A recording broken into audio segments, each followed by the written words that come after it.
Big shot Bob coming up short today. Just blame my wife. My wife been in here. She be moving shit around and every time covering up shit because she thinks she always believes someone's gonna be watching. I said, nobody wants you but me. Hey, okay? The door closed. Is she home? Yeah, she in the kitchen. You might make sure you might have to tone that down just a little bit. Yeah, he said that a little too loud. I say it all the time, so she's heard it before. All right, I run this shit in this house. What are you talking about? Oh, come on now. Big man with the door closed. Yeah. Shit. Right. Come on now. Open the door and say it with your chest. You know, it's probably soundproofing and everything. Oh, yeah. No, you can't hear nothing. It's like a panic room. You can't hear nothing. Oh, all right. Well, I mean, hell, let's start it right there. That's the Kid Gowie, by the way, joining us this week. What's up, man? Hey, what's up, everybody? I appreciate y'all having me. Dude. It's our honor. Our pleasure, man. And one of the better content creators out there if you're an NBA fan, man. Some of this, you look, man. I respect the game because you don't hold back, dude. You say what you think. You get it out there. You're not afraid to take a hit. It's good stuff, man. Hey, listen, you got to say what you got to say, but also understand there's a balance because I ain't trying to piss the NBA off. You know, I love them. Speaking of that, have you ever felt as though you got really, really close to pissing somebody off or just the league off? You was like, I'm on that line, man. I might need to toe it a little bit. You know what? One person that I did piss off that I know that I, like, for a fact pissed off was Danny Green. Really? This was during the bubble, I believe. And, you know, he was having, like, his cold streak with his shooting and stuff like that. So I did a video. I'm like, bro, like, you got the dead shot tattoo about being accurate and pinpointing all this, and you bricking all your threes, and I was just going in. And next thing you know, I went to Danny Green's profile and saw I was blocked, and I was like, oh yeah, I pissed him off. Wow. Is that one of the first moments, or what was the moment where you knew that your voice was powerful and it traveled? Like, was there a specific moment or a couple of moments you remember? But like, okay, yeah, my voice actually means something now. To be honest with you, it was at the very beginning, like maybe I think it was probably 2017 when I went viral and I started to gain a little bit of traction on social media. I did a parody, and it was funny because the parody was actually a brand deal with Atlantic Records. And a lot of people don't know that. So like I did a parody of a song of an artist that they had. And somehow, some way, James Harden's people saw it. They reposted me on his profile, and I was like, and this is like, James Harden is one of my favorite players ever. So like for that to happen, I was like, oh no, this is real. Like I have actual reach on social media. This isn't just me talking to my group of friends or my small following. Like my videos can go beyond that. Yeah. And I think that was the first moment where I was just like, oh yeah, it's that time now. It's so weird when you watch your videos. This should be funny as hell. And do you have someone you collab with, or is this all you? So to be honest with you, and a lot of people like are mind blown by this, every video that you've seen from me has just always been me. So the voices in the background, the outfits, the filming, the editing, like everything has just been me. Now I'll do collabs here and there, but it's very brief and like rare. Only because like I think I'm such a perfectionist that I can't tell other people what to do. I can only control myself. I think that's kind of why. But aside from that, everything that you've seen has been 100% me. So you started, I think you started on YouTube. Was it back in like 2006 or sometime in the middle 2000s, I believe? I started YouTube. I think I created my account around that time. Okay. You know, just to watch videos. But I think I started actually creating videos around that 2009, 2010. Okay. But I didn't really start putting out content consistently, and I use that with air quotes, till like 2012. And I think that's where things started to get a little bit more real for me and like gaining traction. Yeah. Yeah. Well, listen, I mean, we could talk about your career all day long. I want to get to the news of the day. The Knicks just fired Tom Thibodeaux. Did they really? I didn't even see that. Yeah. It just broke. Normally we tape this show a few hours earlier. If this would have been this week's post-credit scene, Rob. This would have been oh shit, we got to turn the cameras back on and we got to cut something else because the Knicks just fired Tibbs.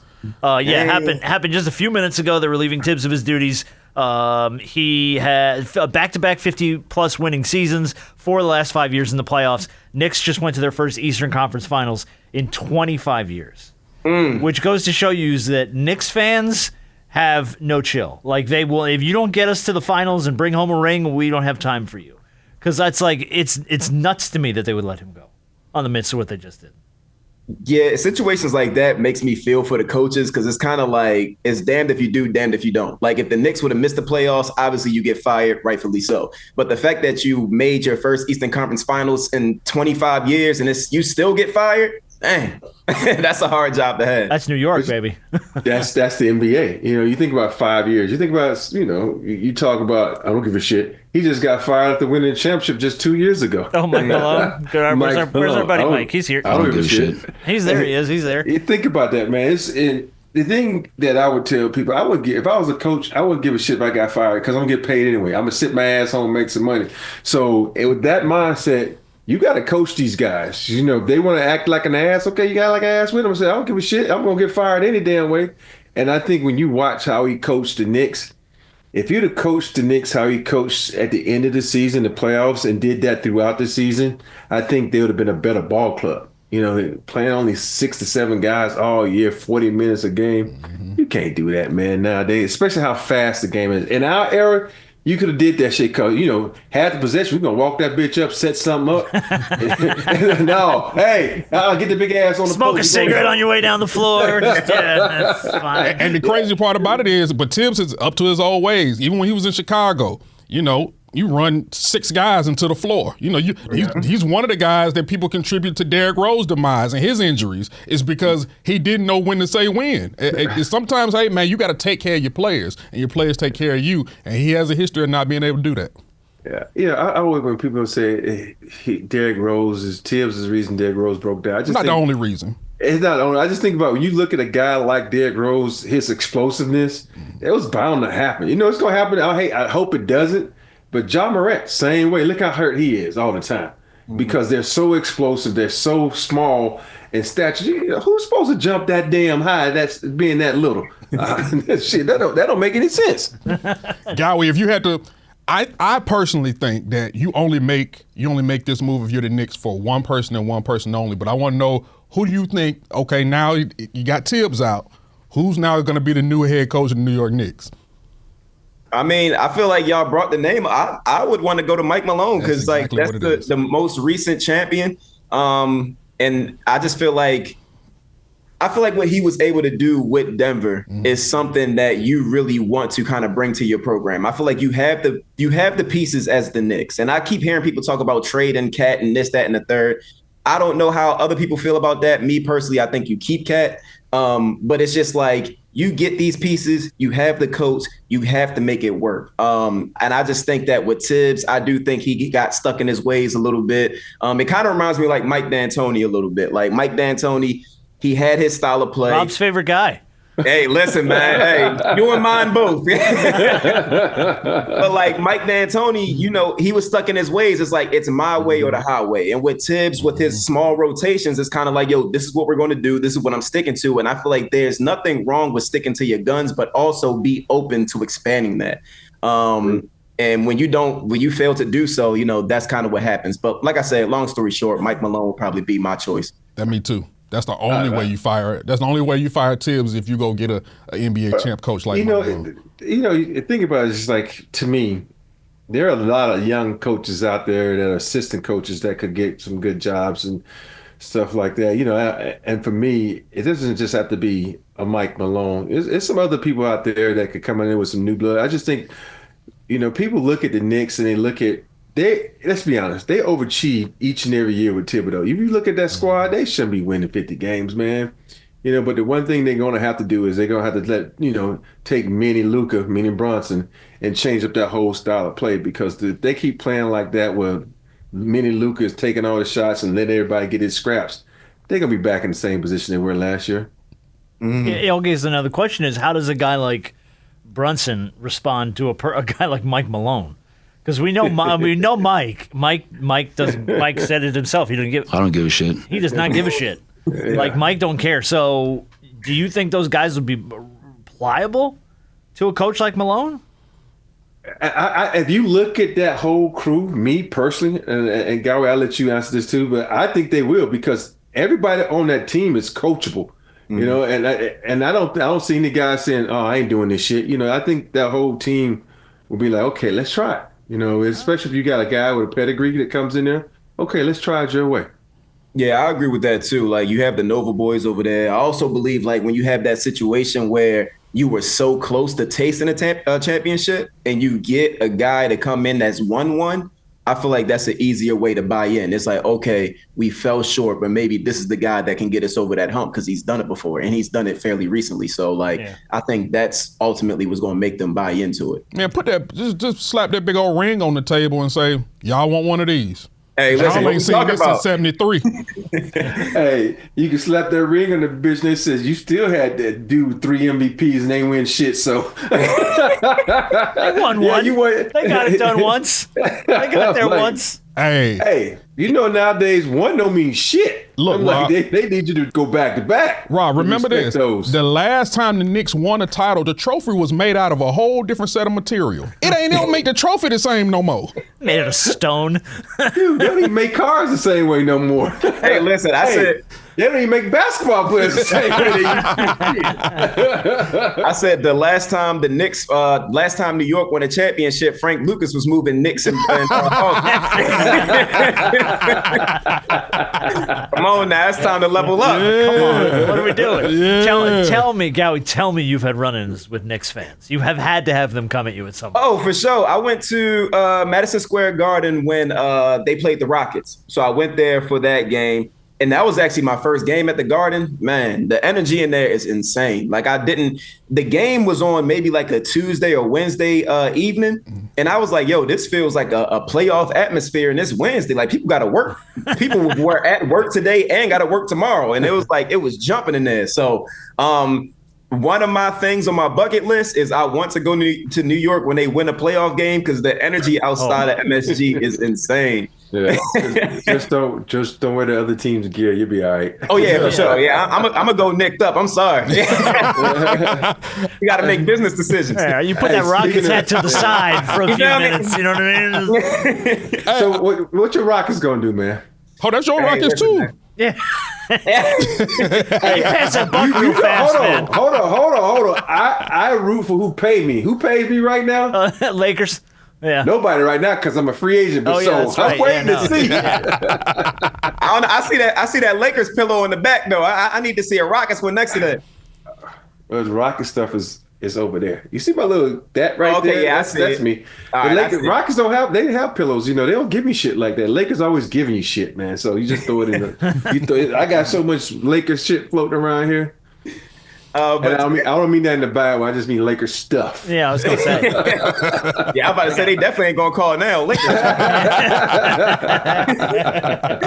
But I think the Rockets are in a great position. I think the only thing that we're lacking is that go-getter, like that bucket getter that we can rely on when things get a little stale. I think that Jalen Green is an extraordinary talent, very athletic. He has all the tools that he needs to be successful from his athleticism, quick first step. He has a jumper, handles, he's crafty around the rim, etc.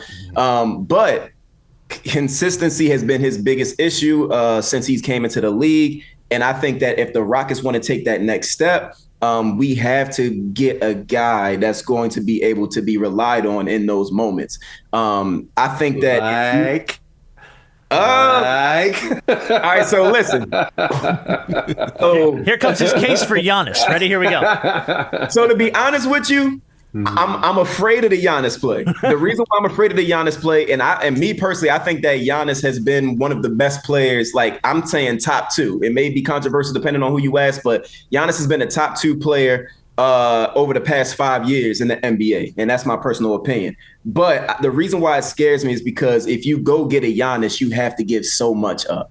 And it's like, do you want to gut your team for Giannis and put him back in the same position to where he feels like he can't win? Mm-hmm. And then on top of that, completely ruin your team of the chemistry and the years that you put together to build this. Yeah. And I don't really think so. So I think that you look to Phoenix, you look at the team where you have their picks, you have a Devin Booker, you have a Kevin Durant. I think the easiest play would be KD because KD is up there older in age. I think that it'll be less expensive to get him. Devin Booker still has some, youthful years under his belt. So I know Phoenix are going to ask for a little bit more, but I think that with the leverage of the picks, I think that Kevin Durant could be that guy. And Phoenix just reportedly dropped their asking price, whatever that means for Kevin Durant. So I don't know what dropping that means, but that's what the report is. That's just to get people to call. Oh, you're dropping the price? Yeah, I didn't ever tell you what the price was, did I? Yeah, exactly. In other words, the price went from unrealistic to realistic. They were trying to tax It's slightly more realistic, It's the thing about the Rockets, though, if you think about it, you get rid of Van Vliet, Reed Shepherd, Cam Whitmore, you gotta get rid of Tari Ahmed. No one of those two guys, because they basically the same guys. So I'm thinking you get rid of one of those guys and you keep Jalen and or of course Sengun. I think you can package something with all the damn picks the Rockets got. So you can give up a lot. I forgot about Jabari. You can get some good shit for Giannis and still leave your team intact. Not what Phoenix did when they got KD. So I think if you look at the Rockets, they got 5 players that are basically the same players. And if you get rid of 3 of those guys and, because I'm not a Reed Shepherd fan at all, and they were so high on him, but I am not a Reed Shepherd fan. He reminds me of Steve fucking Alford. Yeah, you can shoot fucking threes in college, but your little short ass can't get that shit off in the NBA. And so, you don't think hold about back. it. No, I'm just saying, he's a great shooter, but you can't get that shit off in the NBA. And so, I think you got a lot of talent that you could. If you wanted to, but people say, well, I don't want to get rid of Jalen Green or Amin Thompson. No, get rid of Tari, Jabari, and Cam. That's 3 really nice players right there. So I think they should go after. Now to piggyback on top of that, though, if you are to do that, do you feel like you kind of jeopardize your team in terms of depth? Because you are right. There are a bunch of people on the Rockets that have similar play styles. But I think that the untouchables right now would be Alperen Sengun and then also Amen Thompson. I think those are like 2 untouchables to where you need to keep them. Other guys, I feel like, there could be an argument made, but I feel like those are the absolute 2. But let's say if you get rid of Atari, let's say you get rid of Jabari, it's like, where does that extra defensive depth come from? Do you have to go to free agency? Or are we going to try to, pick up guys just in that package with Giannis, like maybe a 3-team trade, whatever the case may be? But I think that you don't want to hurt yourself in terms of depth, especially leading into this second apron, this whole thing that's about to go on with that. So I think you kind of want to be able to have those young pieces to make sure you have that longevity. Yeah, that's a fact. No, Rob wants to sell you a house you can't afford. All right, he wants you to leverage your future, move in, put in new toilets, spend the money, all that stuff. He don't care. Hey, trust me, you think about it, you still got enough talent over there. Sure. To me, I think you should only go 2 deep, maybe 3 deep anyway. When you plan it, if you want to be successful as a team, you think about all the really good teams. They go 3, maybe 4 deep if they have to. Let's take OKC, for instance. OKC is a different type of breed. They go maybe 4 deep. But shit, they bring in 3 guys as damn the same people. And so I just think that when you got a generational talent like Giannis just sitting out there, you're going to have to give up something, man. So, and I think and here's the other thing. Giannis loves Houston. There's a huge Greek population in Houston. I heard about that. And that's very important to people who've come from a different country. And I think if they really want to make a play for him, they could do it. And they should do it. And then I can start working for the Rockets. I was about to say, you shouldn't have told me that. Now I'm about to be like, dang, yo, we really could get Giannis. Yeah, I know. He's got you convinced now. You just said he could sell me a house. I'm about to say, no, yeah. You can't afford the shit, but he will sell it to you. Sugarland and Katie, where you want to live? I will say this, but Guy, I do want to ask you another content question. Out of you've done tons of content. What's your favorite? Because that LeBron piece you did was hilarious. Like, what's your favorite piece of content that you've done thus far? That's a good one. A good question, because I feel like I've done so many that I love so much. But I think that it has to be like the LeBron challenge one, the one that actually made me go viral. Not because of like the effort that went into it, but like that video alone has like single-handedly changed my life. So it's like that one resonates with me the most. That one just has like the most impact on my life as a creator. put me in rooms that I never would have imagined being in, put me on floors I never would have imagined to be in. So like that would have been my favorite one. And LeBron is, we love LeBron, but LeBron is, from a content standpoint, he's just a gift that keep on giving, because from the book incident, when he was in the interview and they asked him about the book, he's holding it, book he probably ain't never read, to so many other, listening to music and not knowing the words. He's just a gift that keeps on giving, in my opinion. Oh yeah, for sure. And LeBron, he didn't even have a damn bookmark in that book. He just grabbed it and wanted to flex it. Price tag still on it and everything. But LeBron's a funny person, bro, because like he's in a position to where like you would think he's like this serious being, but he's so unserious, and I think that's what makes it funny. Because like you would imagine somebody that's, you know, considered arguably the greatest basketball player of all time. And it's just like you expect them to have like that Michael Jordan mentality, serious all the time. I'm a lock in. And then it's just like you see him and he might be twerking in the locker room with his homies. It's just like, Twerking is crazy. And it's just like, hey, bro, like LeBron's so unserious. So like from a content standpoint and having that I guess like connection to LeBron in terms of when people see Bron, they expect me to do something. Right. That's just been like the easiest thing. It's a layup, fast break. So you just What were you went down doing, that Rob? path. What was this move? No, that's LeBron. You know, every time someone hit LeBron, he does this. Oh, You yeah. know, make sure his hair right. So you just said that he's arguably one of the best players that ever played this game. So who's your Mount Rushmore? Who's your top five? My Mount Rushmore. Mount Four. Rushmore's 4 people, buddy. Well, I mean, That's an Alabama education coming through. No, I know it's 4 people on Mount Rushmore, but I said your Mount Rushmore, but give me your top 5. Yeah. Okay. All right, so are we talking about, because I want to specify this, are we talking about people I've actually watched, or you just talk about people that like I just have like respect for in general, like out of everybody that played? It could be a combination. Because I know whatever you you done like. looked at YouTube. I know you done went Oh, yeah, look for at sure. the files. Yeah. All right, so, you know, based on eye test from what I've actually seen and based on research that I've done on previous players, I'd say my Mount Rushmore would be Michael Jordan, LeBron James, Kobe Bryant, and I'd throw Kareem up there as well. Okay. I can't really fight with that. Who's your I'm fifth? not going to fight with you. I won't. My fifth, that's not supposed to actually be up there. Yeah. That's a good question. Who would be my fifth?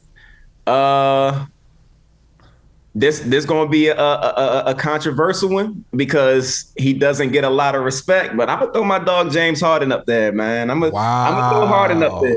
Hey, it was nice talking to you. Oh, wow, look at that. Get the fuck out of here with that shit, man. Sign him off. You gonna pass up fucking dreams? I knew he was going to say that. Yeah, I no, knew it. he's- Hey, listen. yeah. What's your mind? Come on, now. All right, so first of all, Oh my goodness. Rob, I don't feel like I could be attacked It's with your this team, because Mount Rushmore is 4 people. I gave my answer already. That was an honorable mention. It's your team. It's your team. So since I said Mount Rushmore, you got to start 5 players. You got to start 5 players, either present, past, future. You got to win the game. You got to be. It was the Space Jams. You got to win the game. Who's your 5? All right, and before I get my answer, I want y'all to remember I'm a millennial. Me and you in the same boat. You ain't hurting nobody if you leave Bill Walton out or Wilt. You feel me? So I don't want people watching this like, yo, how he ain't put like relax. No, it's okay. Yeah. Good. All right, so at my 1, I'm gonna put Stephen Curry. At my 2, I know what that battle is, but go ahead. yeah, you know what that is. Yeah. You know what? I'm gonna put Bean at my 2. Okay. I'm gonna put Bron at my 3. Mm-hmm. I'm gonna put. See, this is a personal bias for me. I've always been a huge fan of him. I'm gonna put Ticket at 4. Big ticket, all right. Mm-hmm. And 5, I'm gonna have to put. There's so many 5s, bro. At the 5, I'm gonna have to go Diesel. Yeah, you got to go Shaq. Yeah. Yeah, gotta go that. Diesel. See, here's my starting lineup. Oh, Lord. He gonna... Kobe, Jordan, Pippen, Dream, Shaq. That's my 5 right there. Slide 'Cause Dream you know- at 4. Yeah, Dream's at the 4. Shaq says, I'm 2000 Shaq. That's the only one I want. I don't want no other Shaq. You made that clear. Wait, no, you want 2000 2000's playoff Shaq. You don't want 2000's training camp Shaq. That's No, I want 2000 Shaq. Yeah. I want first year on the field Shaq. Yeah. All right. Because the one thing that people always fucking forget, as crazy as his ass is now, but you think about if you look at Pippen's numbers and you look at every fucking thing Pip has done in his career, he is so fucking underrated. You think about it, all defensive team, all NBA team, and he could guard any fucking body on the court. And he is just like I'm a big Pip fan, but nobody ever talks about when it comes to Mount Rushmore. You think about it. If you have one person in the league that you say, okay, I need this guy to stop a 1 or 2, 3 or 4 and a 5, who is it going to be? The only guy I've ever seen that could do that is Pip. I ain't finna argue with you. You got a good point. Look, here's Scotty's thing is, and this is the underrated part for me. He's Robin, right? He's Robin to Batman, and he's always, and it's nothing against his game. It's just always how he was positioned. So everybody's going to look at it, and eventually what happened when Robin just said, screw you, Batman, went off and did his own thing. Yeah. And I feel like that's kind of where Scotty ended up in his career because he was sick of being Jordan's Robin. And I think that's what's pissed him off. Yeah, and Gowie, I'll salute you because when you got to that too, look, I'm a Kobe guy. Kobe's my favorite player of all time. Yeah. But I do know that, to me, even though I hate the argument, but I will say I do think Mike is the greatest ever. So either way you would have went with that, Kobe be the sixth. If you got a sixth man, Kobe may be the sixth man coming out to me. He's the greatest sixth man ever. So, hey, I saluted that either way. Okay. Yeah, and I was about to say, just to piggyback on the Pip thing, you only get 1 year without your Batman, and you did good. Went to East but Conference Finals. It's like the fact that you only get 1 year is kind of just like, oh, maybe it was just a fluke season. So it's like you don't really get it respected as much as it could have been because you didn't win in the end. Well, and it seemed like that year everybody was rooting for him to fail. Exactly. It seemed like everybody was waiting, okay, Scotty's going to let him down because he doesn't have Mike. And that was the narrative that I remember that year vividly, how much everybody was like, all right, wait for him to come up short. Right. And Scotty really didn't have, he had an ego, but it seemed he wanted Mike back. He loved having Mike there. You saw the iconic in the documentary, him pointing at the bottom of his shoe, telling him to come back. Hey, we want you back. We need you back. So that even regardless of what their relationship is today, like he knew he needed Mike, and if Mike don't admit it, Mike knew he needed him too.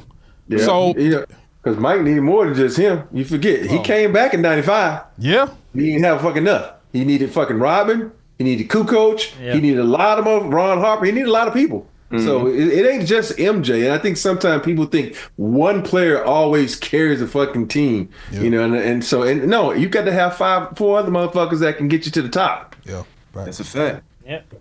All right, well, listen, the one thing we haven't talked about, we are going to play our game, too, with Gowie this week, too. Gowie, I do want you here to play this game. You're going to play the game. It's going to be fun. Because I know what your content, I think you would like this game. You'll like it. I'll explain in a second. The only I'm a little concerned about Rob's reaction. No. It'll be fun. The only thing we haven't talked about is the NBA Finals, of course. Why? Because they start Thursday, so why wouldn't we have talked about it? But at any point, I feel like we got to cross the bridge. You've got Halliburton, you've got Shea, you've got two. Was anyone else surprised, by the way, that Siakam won MVP for Eastern Conference Finals? I wasn't. I kind of was. I thought they were going to get that Tyrese. Yeah, I was a little bit. It wasn't like a, oh my gosh, but it was like a, damn, I thought it was going to be Tyrese type of situation. Yeah. I think just because of moments and, Yeah. The thing is, I think because he was the most popular pick, and to me, it's not as a big discrepancy as the Steph and Iggy thing, where everybody look around like, what the fuck, even though Halliburton was walking his way up there, he was 2 steps up, and But if you look at what Siakam did throughout that series, you think about game 1, the last game, he had like 28 and 32. Siakam played his ass off, and this is a guy who sat to the side and didn't get a lot of touches because Halliburton was passing everybody. But every time they needed a fucking bucket, who did they go to? Him. And he came through. So that's what I was looking at. I think he deserved it. Even if it had gone with Halliburton, I wouldn't have been disappointed. But I just think overall that the choice was made the correct way. With all that being said, I'm going to say this. Pacers or Boilermakers, it's going to be OKC in 5. Wow. You bust out a little Uncle Shannon Sharp there on that one. OKC At in the 5. worst, at the most, 6. But I got Pacers. I got OKC in 5. Okay. Rob? I have OKC in 7. You think it goes 7? Mm-hmm. All right. Gowie? I have OKC as well. I'm going to put some respect to Pacers. I'm going to say 6. Well, the respect is they in the finals. Oh, Lord. The respect is they there. And the respect, look, it's not disrespectful. It just speaks more to OKC than it does to Pacers. Here's the thing. Nah, for sure. OKC is definitely one of them teams, but I just think that across the board, like even when you look at the matchup, just the depth that both teams have, they have their young stars. Obviously, SGA won MVP in comparison to Tyrese Halliburton. But at the same time, it's just like looking at those two teams play and just like the energy that they move with. I don't know, man. The Pacers are in this mode right now where it's like you can doubt us if you want to. So it's like I'm going to pump this a little bit. I think Indiana's waiting for the world to pick against them. Exactly. And that's just going to go up on the bulletin board, and they're just going to point at one more thing. Look, I have wildly disrespected the Pacers throughout the postseason. I have picked against them in every single series. I thought the Knicks were going to win the whole thing. And you're going to do it again in this series. And I am not. I am not. I am picking the Pacers so that OKC wins because they have screwed me at every other corner. So I'm picking the Pacers. Picking the Pacers. Let me give you just the numbers real quick. Two teams that are, like you said, to your point, Gowie, built very similarly. The Pacers don't spam threes. They were 21st in attempts this year. Third in assists, so they share the rock, and they don't foul bait. 18th in free throw attempts, 7 different guys averaging double figures. On OKC's side, 68 wins on the 6th cheapest payroll, and over half the core was drafted. Only 2 of their players are in the top 100 highest paid players in the league. Team basketball. So, I mean, 2 teams that basically defied what everybody else in the NBA did, which was go out and give away your trade the farm for Giannis. Which is what the Rockets are lining up to do now. But they did it. These are 2 teams that did it completely the opposite of everybody, and got to the promised land. So I think it's going to be a good matchup either any way you cut it. And as I mentioned earlier, as we head into this second apron, like those are the teams that you really want to look at because like OKC. They can pay their big 3. And like you said, they're great at scouting, developing, drafting. So like they have so many draft picks too. I think they've got like picks on picks for like the next 3-4 years. Come on now, they got more picks than the Black Panther Party. I'm trying to tell you. Oh, there it is. Which is going to take us. Sam Presti ain't playing. He's ahead of the curve. No, he ain't. Oh, well, that's actually a good segue into this week's game. We play a game on this show that originated many, many years ago, back when we did the Shaq podcast. We've carried it over here to Rob's show, and it is called Black Crime or White Crime. Okay. I am just going to give you a batshit crazy story. It is just simply your job to tell me, was the offender African American or Caucasian? Oh, I love this. Let's go. So here we go. I got what, Rob? I like the fact that you said African American or Caucasian. What are they called? That's the black and white. Yeah, all right, I'm going to change the name to African American crime or Caucasian crime. All right. This black crime or white crime. Don't feel afraid to say, "Oh, that's a white folk shit right there." For sure. Yeah, I will put my hand up and cop to the white people shit. Okay, I will put my hand up, but I will remain silent on other matters. All right, look, story number 1. You gotta love Spirit Airlines. This scene unfolded at Spirit Airlines gate number G12 inside the Fort Lauderdale Hollywood International Airport back in March, where an unidentified woman was seen arguing with a man, and while she was doing so, decided to rip all of her clothes off. Her chest was exposed, and she was running around the airport in her underwear. After the public indecency was quelled, the woman received medical treatment. She was not arrested. Woman stripping naked before getting on a Spirit Airlines flight. Black woman, white woman. The dead giveaway was Spirit in Fort Lauderdale, Florida. It's a black woman. Okay, Rob? You said white woman? No. I said black. You say black? Oh, no, she's black. She was black. All right. Harper? Oh, no, her name Keisha. She was an unidentified Black woman. Yeah. So yeah, that's a point for everybody. Yes. I actually saw that. So You said Rob cheats in this game every now and then. Yeah. I don't cheat because my wife she shows me a lot of stuff on Instagram. She tries to keep me hip. Cheating. To what's going on in the streets. All right, story number 2. A low-level drug dealer stole an 800-pound cannon that was used in the Spanish-American War from a Kansas park to try and settle a debt with his deranged boss who was threatening to kill him. He was arrested after the 1794 cannon went missing from its podium in a Wichita park and was later discovered in his car, chopped into pieces. What? Which, if you're gonna steal a cannon to settle a debt, what the hell are you doing cutting it into pieces? All right. Black guy, white guy. I'm gonna say a white guy because a black person ain't gonna care about their job that deep. Key word there, Wichita. White man. Okay. You said he broke the cannon down? Into pieces. Yeah, black folk ain't got that kind of time. Even if we do, we ain't got that kind of time. It's white. Everybody goes the same way. Everyone's going to get a point on this one, too. Yes, 38-year-old Gordon Pierce. That's a white guy. Gordon Pierce. That might be one of the whiter names we've ever had in this game. All right, story number 3. Surveillance video has gone viral from this next story that shows a man robbing a service station while wearing a reusable grocery bag over his head. You know, the ones you get, like the paper ones. They're not the paper ones, but like the cloth ones at the store.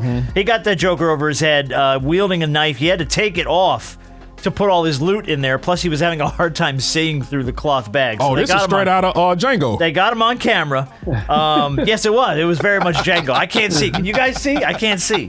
My question is, black man or white man? I ain't gonna lie. This one could go either way.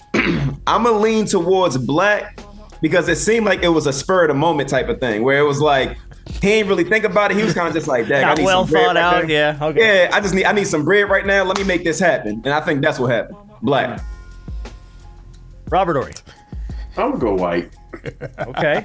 I just sometimes I don't want my people to be that damn dumb. Okay. You're picking for hope. Hey, I be looking for hope in this game too. I'm gonna say black. Unfortunately. All right. Point goes to Big Shot Bob. White guy. Wow. Yeah, that's a white guy. Nice job. Come on, man. You know how people ain't they just ain't gonna throw no grocery sack over their head like that. Here's the thing. Well, here's the thing. White people love the reusable cloth bag at the grocery store. All right, that's very much a white person thing. All we do is criticize. All right, story 4. A high school senior was seen in a viral video running a relay race.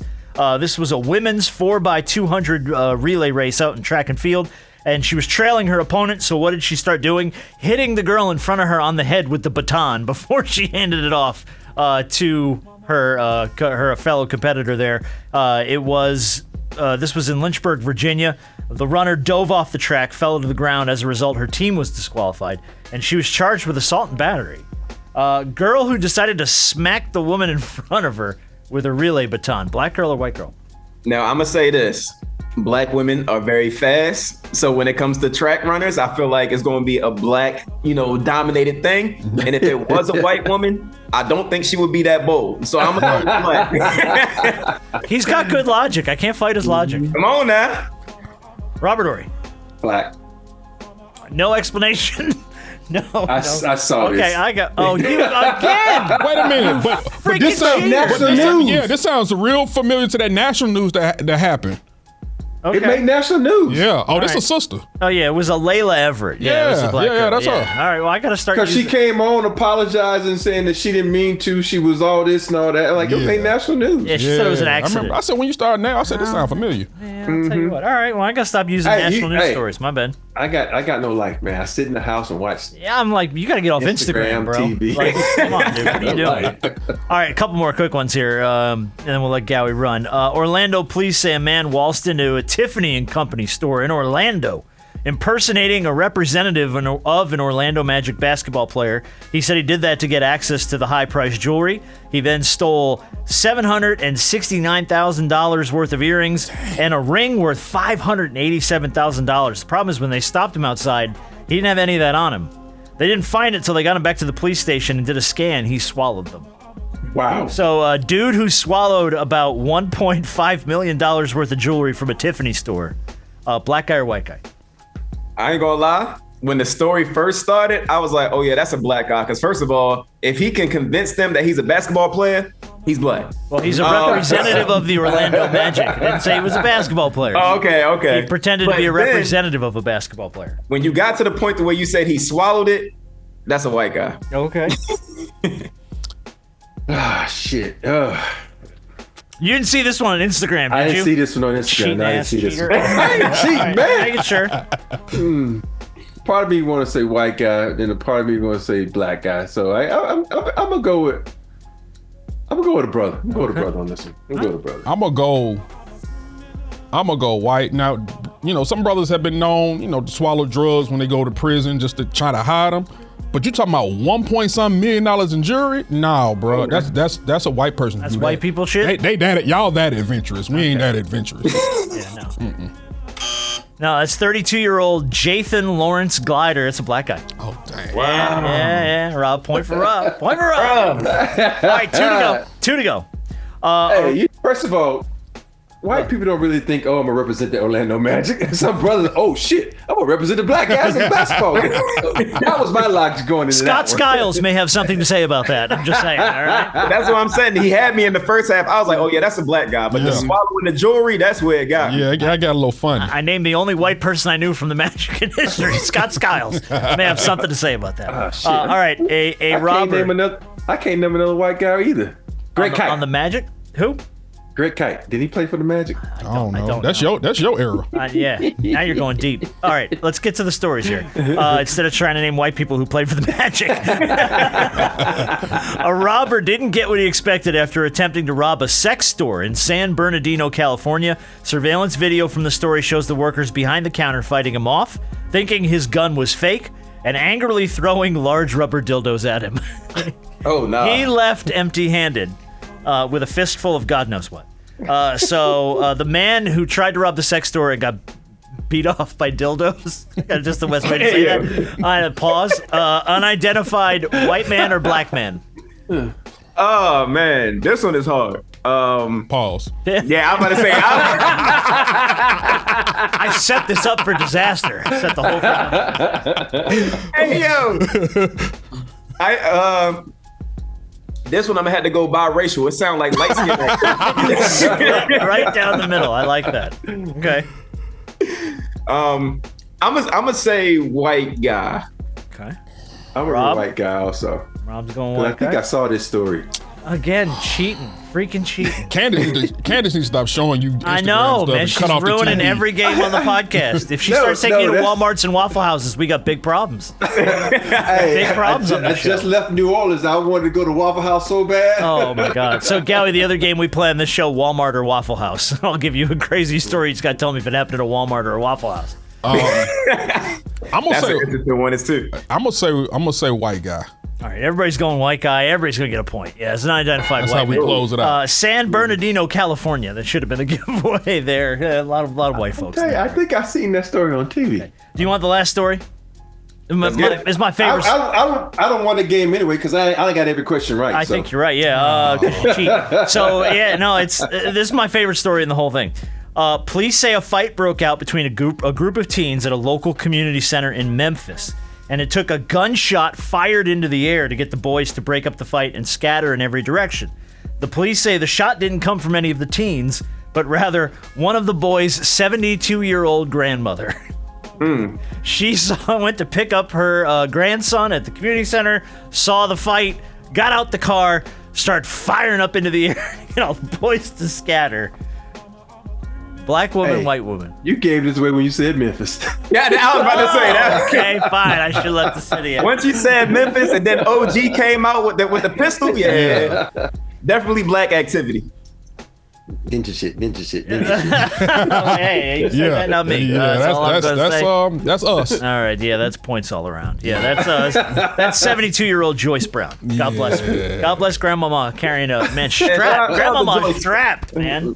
Sliding for her grandchildren. Absolutely. She come out. All right, man. We've kept you way too long. We appreciate your time. Man, we appreciate Hey, it, man. Kid brother. Gowie, man, that was a lot of fun, dude. Hey man, this was perfect time, and like this was great. I enjoyed my time, bunch of laughs, great conversation. Shout out to Robert Ory, shout out to Brendan, shout out to Jenners, man. Had a great time, dude. I'm glad. We appreciate you, man. Hey, we got to catch a Rockets game together, man. So. Oh yeah, for sure. I pop into Houston here and there, so like definitely tap in with me. Let me know when you plan on going, and I'll make it. I definitely will. We'll connect you guys, and remember, Rob pays the bill. Okay, just everything's on Rob. That's the. Hey, don't tell me that. I'll go crazy at that. That's the move. Hey, and then I just give it right on to the Rockets. All right, boss man. Yo, Tillman. Tillman, here's your bill, Tillman. All right, bro. We'll be in contact, though. We appreciate you. Thanks, Gowie, man. I appreciate it, brother. That was good, man. He was funny. That was dope. That was great. He was really fun. He's one of the guys, like you said, when you start looking at content, that's being done on the internet and on social. So, and it's not just the content, his knowledge of the game. Well, yeah, I mean, you can tell he's an NBA fan. Yeah. You know what I mean? So it's like, I think NBA fans have the most fun with the NBA. Yeah. Just because he knows. And the LeBron shit has been, oh my God, dude. His LeBron is outstanding. Yeah. His LeBron impression. But like they said, that's the one that put him on, that's the one that got him over the top. So. Yeah. Man, did y'all know that Hartenstein is making $30 million this year? Yeah, he was one of, actually, when I gave you that number about there's only two guys on the Knicks or on the OKC roster that are in the top 100. It's Shea and Hartenstein. Those are the two. Wow. My motherfucker make $30 fucking million. Yeah. No, he got paid. Well, when it's time he went to OKC. Shit, I left the Knicks too. That 30 ain't gonna look like too much when it's time for them to pay Chet. What's Chet got left? He got a couple of years. He's got to have a couple more years, right? He's got the rookie. He on that rookie. Yeah, because he missed his first year, right? Then it was 2 years after, I think. So he's got to have at least a year or two left. Yeah, but they're gonna start having that conversation with him soon because. Well, they're gonna have to. Yeah, I think at some point. I think some of those conversations. I wouldn't be surprised if they offer him something just a little early because I think that's what a lot of teams are starting to do is offering it up early to kind of see if they can get a guy to sign. Yeah. Before it's actually possibly time for him to sign. So you don't get stuck negotiating against yourself. Yeah, I see that a lot around not only basketball but football too. It can come back and bite you in your ass too because you can piss the player off. Said, man, that ain't my true market value. Yeah. So yeah. But you think about that team, they ain't gonna be able to afford all those guys. They're gonna run right to an old situation where you had those big three last time. Think about what's his name. The other Jalen. Oh, yeah. You're talking about Durant and all them? Yeah. Yeah. I think Jalen going to have to get paid, too, because he's killing. Yeah. I mean, look, but again, OKC's got more draft picks coming up the next, 4 or 5 years than I think any other team in the league, if I'm not mistaken. But winning a title helps. Like, when you win a title, I always say, even with a young team like this, if you know you got a couple of guys that are coming up that you know you're going to have to pay, and you only know you're going to keep a couple of them, you win a title. Now you're saying, hey, we did it. Now it justifies a lot of guys saying, you know what? Now I'm still young. I'm gonna take Let me go get my bag. Yeah. I'm gonna go get your bag, but there's also gonna be guys that are gonna not negotiate against because they want to be part of a championship. Absolutely. True, that happens too. You know what I mean? And it's like, okay, so I can go get paid to play in Washington? All right, get your bag and wallow in nothingness in Washington. I don't know. I hope they keep some of those cores together. Look, we'll wrap up here. The only thing we didn't do this week was Big Shot of the Week, so I'm going to do that real quick. And then we will see you guys on Friday for a quick shoot-around as we get ready for the NBA Finals to tip off. Big Shot of the Week, I got a 2-1 this week. Maria Mendoza and a freshly graduated high school senior named Mikhail Baker. Here's why. Mikhail works at Burger King in Decula, Georgia, right here, right around the corner from us. Well, hours after he graduated from Mill Creek High School, he knew that they were on a rush, so he graduated, he got in his car, and he drove his ass to work. And he worked at Burger King the night of his high school graduation. Wow. He's serving, in the video that this woman, Maria Mendoza, posted, he is serving, packing bags and serving guests, still got his robe on. I mean, he's got his cap off and stuff, but he's got his robe on, he's got his medals on still. Like, he walked off the graduation stage to get to that job to help them. So this woman posted this video of him and just said, hey, this kid deserves a little shout out here. He is out here on the night of his high school graduation. He didn't even take his gown off, and he's working. Yeah. And she put up a GoFundMe and said maybe we could throw him a few bucks and see how he does. It got 3 million views, and they raised over $22,000 for this young man. And so he's going to use that to fuel his college education. So not only big shot of the week to him for doing the right thing and being a hardworking, hard, upstanding employee, but to the young woman that posted the video and said, "Hey, let's throw a few bucks his way." What you got, Rob? I saw that on social media too. You son of a bitch. You know what? Why don't you put the show together from now on? Real talk. Everything I got to talk about. Oh, I already seen this. Oh, yeah. What's weird? And I was looking at him. I was like, the first thing I thought about, like, shit, after my graduation, I'm trying to catch up with my girlfriend because I'm about to go off to college. I'm trying to shake one more out. Wow. That might be the title of this week's show, trying to shake one more out. Woo. Holy cow. Good for you. Oh, man. This man went to work. Rob says, I'm going to get me some. Shit. Hey, I knew I was about to leave for college. I might never see her again. I was like, yo, babe, let's get together one last time. Make it count. Make it, and throw some Keith Sweat on. Make it last forever. Wow. Yeah. Good for you. And you were in high school and college when he was in his prime. Yep. Mm-hmm. Yep. Yeah, that's prime Keith Sweat. That's prime Keith Sweat right there. That's peak. Peak Keith Sweat. Peak.